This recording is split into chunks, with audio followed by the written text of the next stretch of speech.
In this topic, we are going to learn about the liquidity.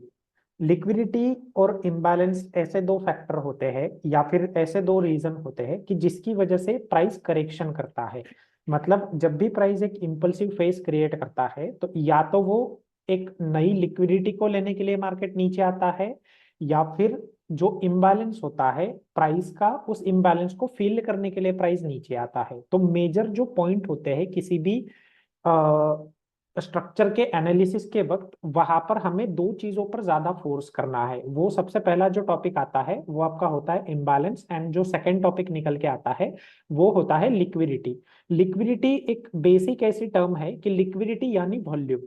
Volume का लेना देना होता है कि जहां पे बहुत ज्यादा लोग एक्टिव होने के चांसेस है, ऐसा कोई पर्टिकुलर पॉइंट होना चाहिए as per the price action या फिर as per the structure theory.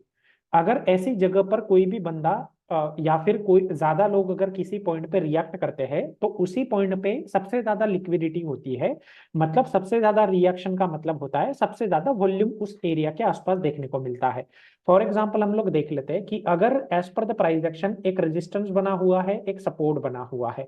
अगर इस रेजिस्टेंस के पास में अगर प्राइस जाता है तो यहाँ पे सबसे पहले सेलर्स एक्टिव होते हैं, उन सभी लोगों के स्टॉप लॉसेस ऊपर होते हैं।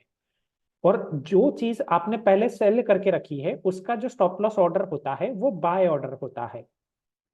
अगर इन केस मार्केट थोड़ा बहुत रिएक्ट करा और इस वाले रेजिस्टेंस को ब्रेक करके उनके स्टॉप लॉसेस अगर काट दिए और रेजिस्टेंस का ब्रेकआउट अगर आया, तो स्टॉप लॉस कटने की वजह से जिन लोगों ने सेल करके रखा था वो लोग अपने पोजीशन से एग्जिट करेंगे, मतलब बाय ऑर्डर्स एग्जीक्यूट होंगे। और उसी के साथ साथ जो नए ब्रेकआउट बायर्स होते हैं वो भी इस जगह के आसपास एंट्री करने आ जाते हैं।